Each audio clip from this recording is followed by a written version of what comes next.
धन के लोभी होके परिवार बाबूजी। जहाँ धन के लोभी होके परिवार बाबूजी, उहाँ शादी जन करी हो हमारे बाबूजी।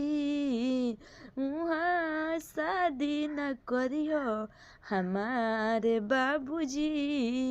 उहाँ शादी न करी हो हमारे बाबूजी। होई ना बियाह हमार रहेम हम कुंवारी। होई ना बियाह हमार रहेम हम कुंवारी। भले हम सुन लेम लोगवन के गारी।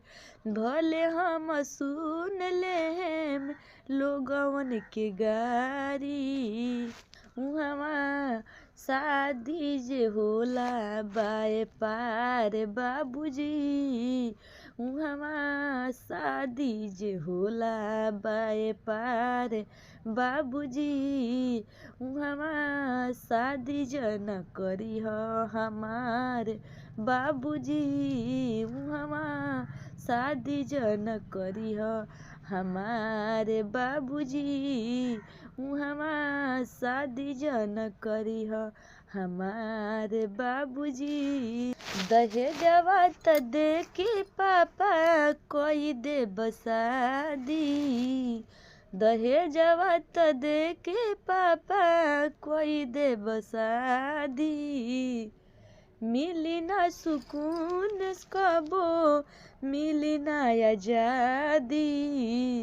मिली ना सुकून कबो मिली ना आजादी।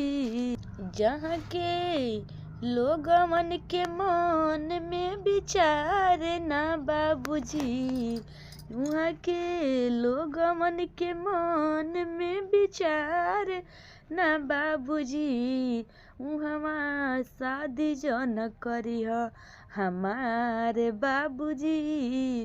उहवा शादी जन करी हो हमारे बाबूजी। उहवा शादी जन करी हो हमारे बाबूजी। जहाँ दहेजवा के लोभी होई परिवार बाबूजी। जहाँ दहेजवा के लोभी होई परिवार बाबूजी। उहवा शादी जन करी हो हमारे बाबूजी। उहवा शादी जन करी हो हमारे बाबूजी।